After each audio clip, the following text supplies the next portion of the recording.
Shalom, hari ini kita akan belajar firman Tuhan tentang beberapa perkara yang harus senantiasa kita ingat sebagai anak-anak Tuhan. Berada di tengah-tengah dunia saat ini yang penuh dengan cobaan, penuh dengan tantangan, kita memerlukan firman Tuhan sebagai sebuah kekuatan di dalam kehidupan kita untuk tetap bertahan dan maju di dalam iman kita sementara kita berada di dalam dunia ini.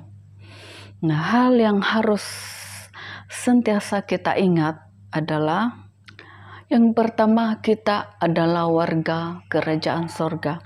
Di dalam Filipi pasal 3 ayat yang ke-20 berkata, karena kewargaan kita adalah di dalam sorga. Dan dari situ juga kita menantikan Tuhan Yesus Kristus sebagai juru selamat kita.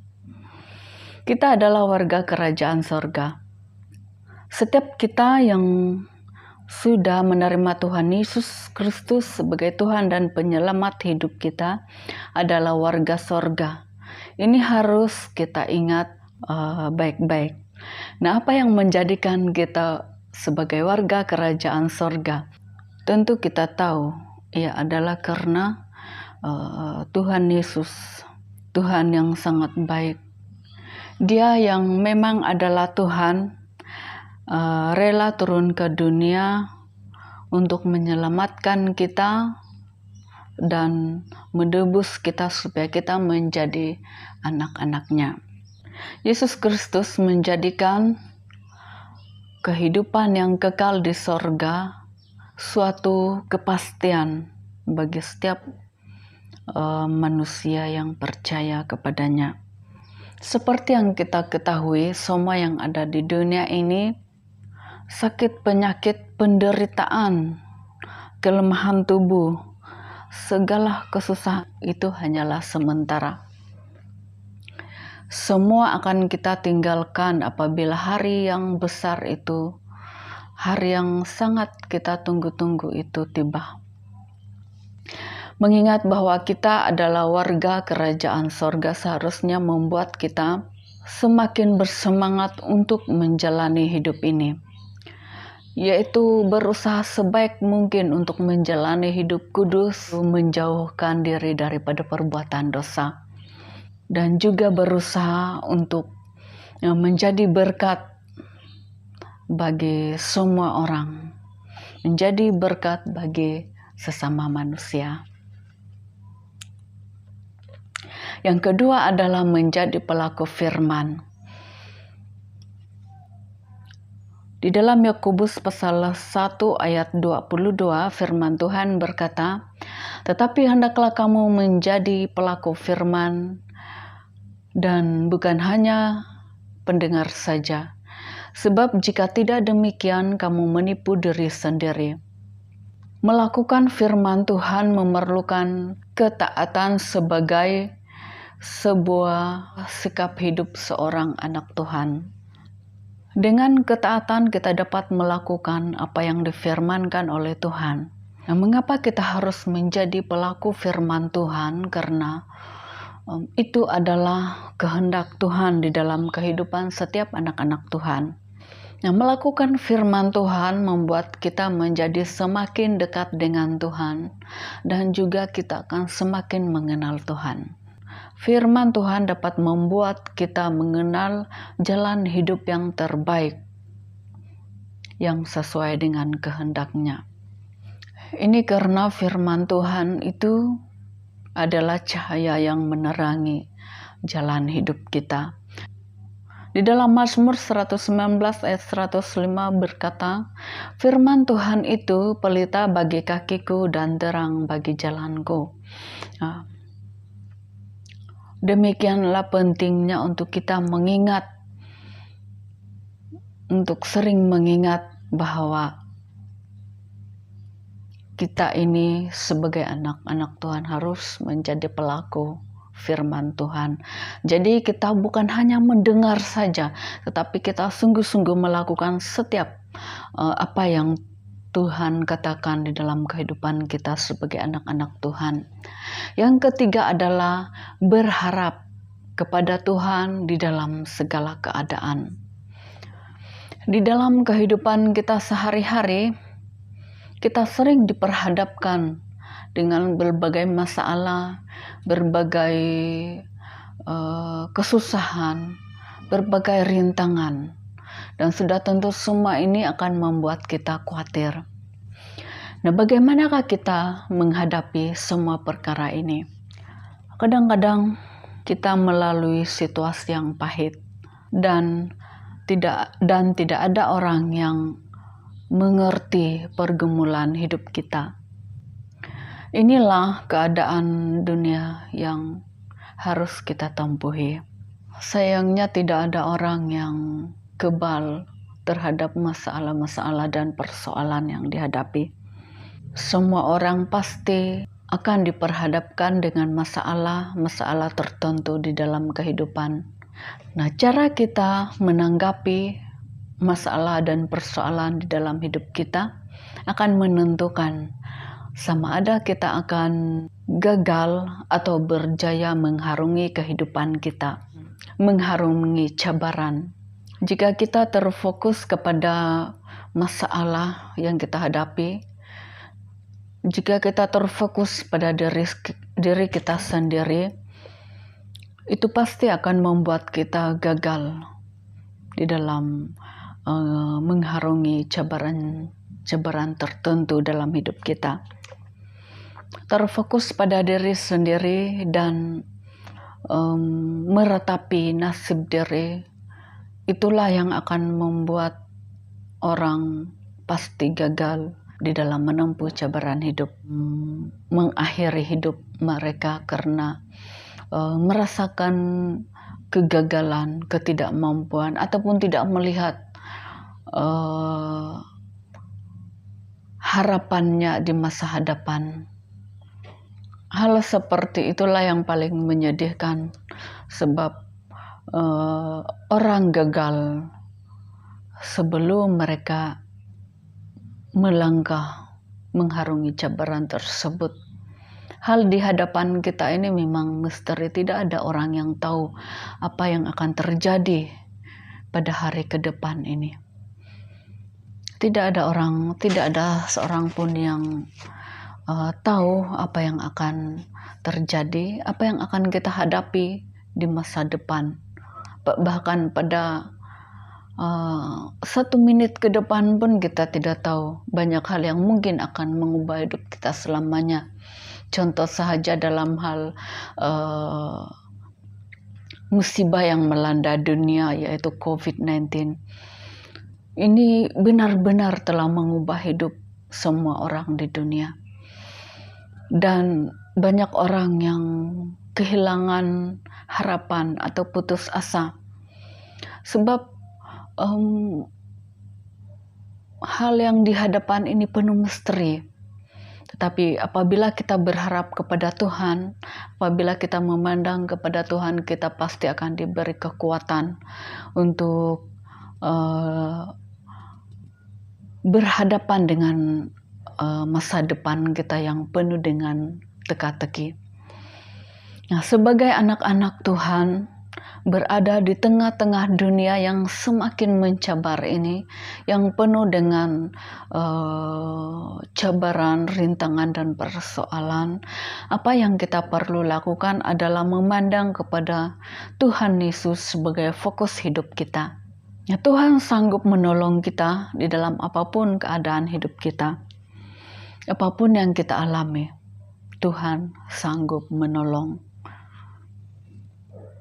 Bahkan Tuhan memiliki pelbagai cara untuk menolong kita melewati cabaran-cabaran yang ada di hadapan kita.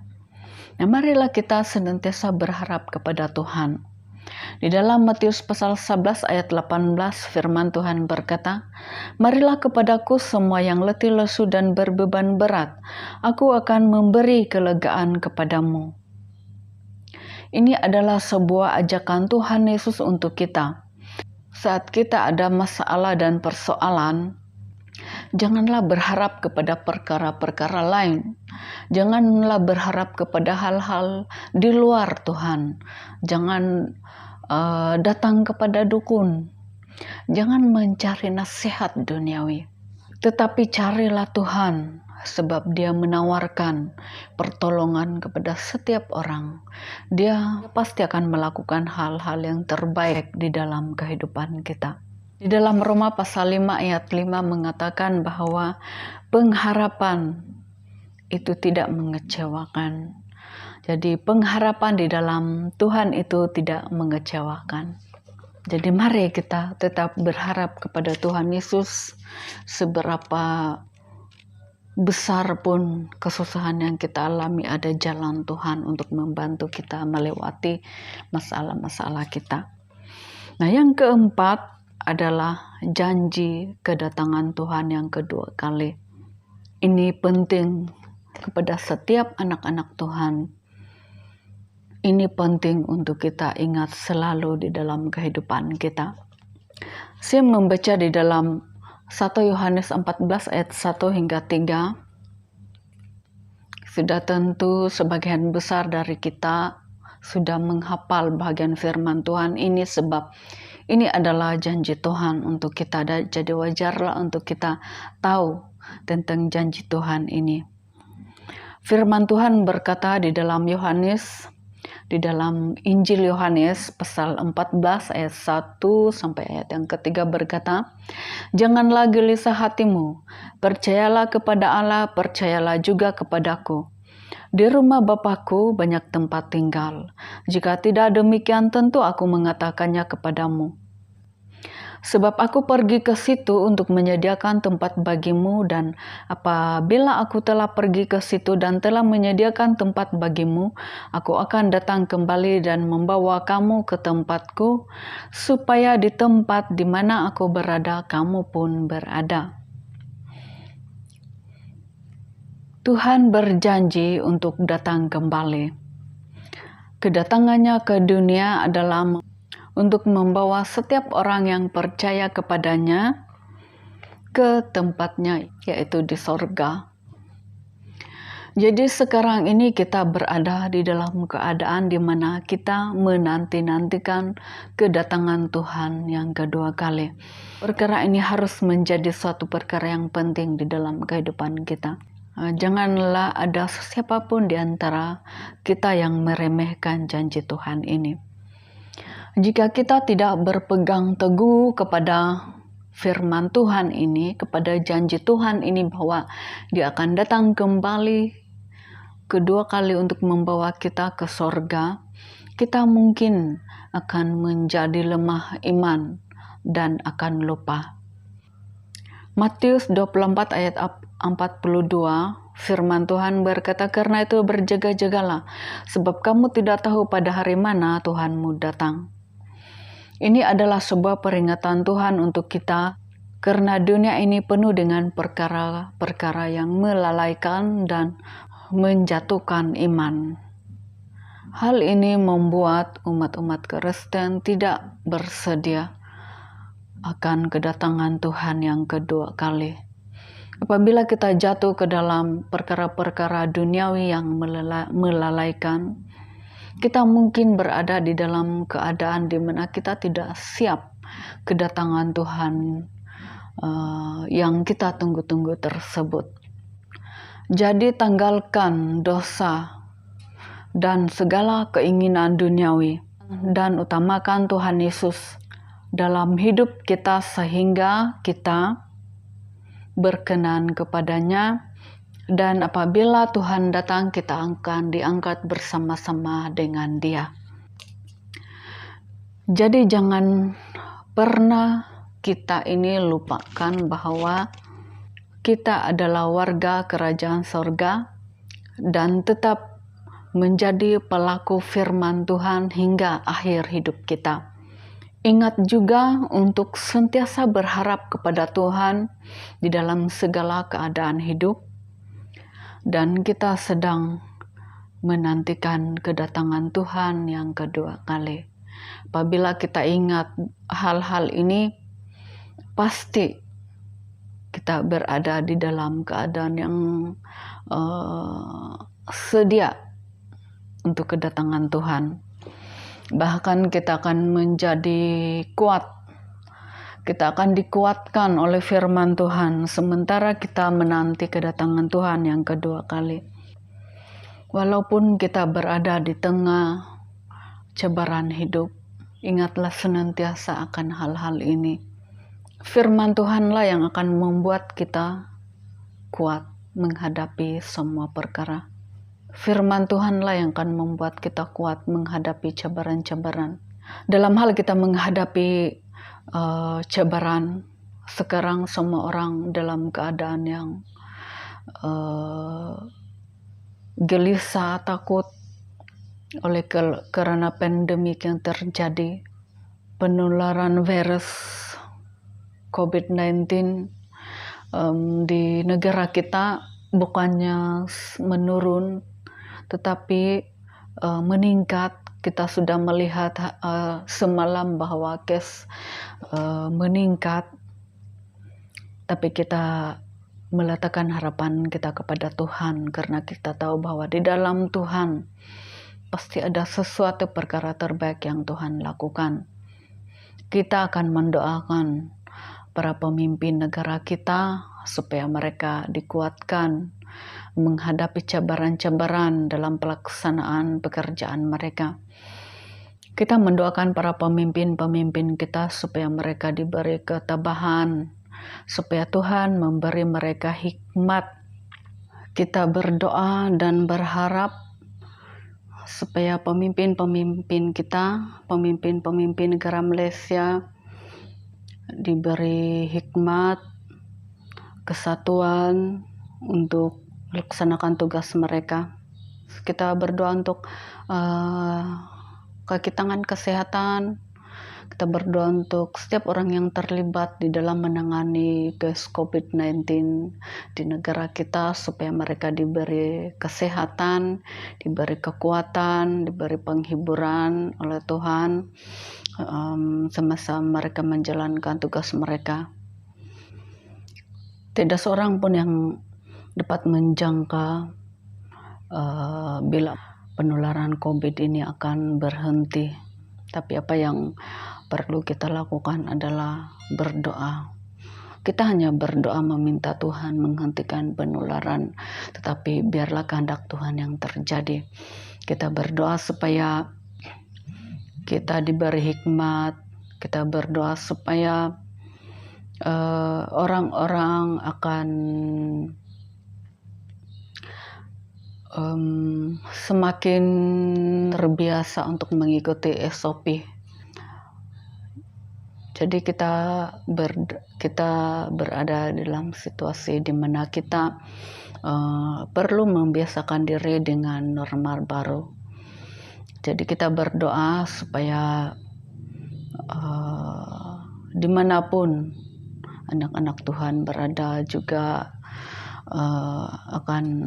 kita berdoa juga untuk anak-anak Tuhan, untuk setiap orang-orang Kristen supaya dimanapun berada mereka dilindungi dan juga dapat menjadi berkat dan rela untuk membantu orang lain juga, sebab kita tahu sekarang ini oleh karena berada di dalam PKP sudah tentu kita sudah mendengar kabar ramai orang yang mengalami kesusahan. Jadi kita berdoa supaya orang-orang Kristen ini juga menjadi berkat. Kita berdoa bagi setiap anak-anak Tuhan supaya mereka terbuka hati untuk membantu orang lain. Sebab apabila kita membantu orang lain, yang kita lakukan ini sebenarnya adalah kita melakukannya untuk Tuhan. Jadi kita melakukannya dengan sepenuh hati, dengan hati yang terarah kepada Tuhan. Sebab ini adalah satu bentuk penyembahan kita di hadapan Tuhan. Sebab bagi Tuhan tidak ada yang mustahil. Pekerjaan Tuhan tidak dapat dibatasi oleh pandemik ini. Tetapi pekerjaan Tuhan akan berjalan terus. Kita akan mengharungi sama-sama cabaran ini di dalam kekuatan kuasa kasih Kristus. Mari kita berdoa bersama-sama. Tuhan Yesus, kami datang padamu ya Tuhan, menyerahkan seluruh hidup kami ke dalam tangan-Mu. Terima kasih firman-Mu yang sudah diberitakan. Tuhan yang bekerja terus mengiringi pemberitaan firman ini kepada setiap umat-umat Tuhan yang mendengar, agar diberi kekuatan baru, agar firman ini memberi penghiburan, memberi semangat baru bagi kami semua untuk mengharungi kehidupan kami di tengah-tengah dunia yang penuh cabaran. Terima kasih ya Tuhan, karena Engkau senantiasa bersama dengan kami. Terima kasih ya Tuhan, karena Engkau mendengarkan doa kami. Dan kami bersatu hati berdoa untuk para pemimpin kami, para pemimpin negara Malaysia yang menghadapi cabaran di dalam badai COVID-19 ini. Kami menyerahkan mereka ke dalam tangan-Mu ya Tuhan, supaya Engkau akan memberi mereka kekuatan baru, supaya Engkau akan memberikan mereka hikmat untuk melakukan setiap tugas, setiap perkara yang perlu mereka lakukan. Biarlah ada hikmat Tuhan, biarlah Tuhan juga bekerja di tengah-tengah orang yang sedang sakit, yang sedang mengalami jangkitan COVID ini. Kami berdoa supaya Engkau ya Tuhan yang memberikan mereka penghiburan, Engkau yang memberikan mereka kesembuhan ya Tuhan. Engkau akan memberikan mereka kekuatan. Bagi keluarga-keluarga mereka pun Engkau akan menghiburkan dan mencukupi keperluan mereka. Kami berdoa bagi orang-orang yang sedang susah oleh karena penularan COVID ini ya Tuhan. Engkau sendiri mengetahui ramai orang yang terjejas. Kami berdoa ya Tuhan, agar dimanapun mereka berada dan apapun situasi yang mereka hadapi, kami mohon penghiburan dan kekuatan bagi mereka, untuk mereka dapat juga untuk mencukupi keperluan kehidupan mereka sehari-hari. Pimpin mereka ya Tuhan, beri mereka semangat untuk meneruskan kehidupan. Kami berdoa bagi setiap umat Kristen dimanapun di seluruh dunia ini, agar kami sama-sama dikuatkan untuk semakin mengasihi Tuhan, semakin mencintai Tuhan dan sesama, hingga kami juga berperanan sebagaimana yang Tuhan kehendaki di dalam hidup kami. Terima kasih ya Tuhan, biarlah nama Tuhan Yesus dimuliakan dan kami semua diberkati. Terima kasih ya Tuhan, Engkaulah pengharapan kami, Engkaulah segala-galanya bagi kami ya Tuhan. Biarlah kekuatan-Mu ya Tuhan, biarlah firman-Mu Tuhan mengiringi langkah hidup kami di mana saja kami berada, di mana saja kami pergi. Tuhan dimuliakan. Di mana saja kami pergi, kami mengingat firman Tuhan bahwa Engkau akan datang kembali, bahwa kami berada di dunia ini hanya sementara, dan segala kesusahan yang ada hanya sementara dan akan ditinggalkan untuk menuju hidup kekal di sorga. Terima kasih Tuhan, pengharapan yang dari Tuhan sungguh luar biasa bagi kami semua. Terpujilah nama-Mu ya Tuhan, dalam nama Tuhan Yesus Kristus kami berdoa. Amin.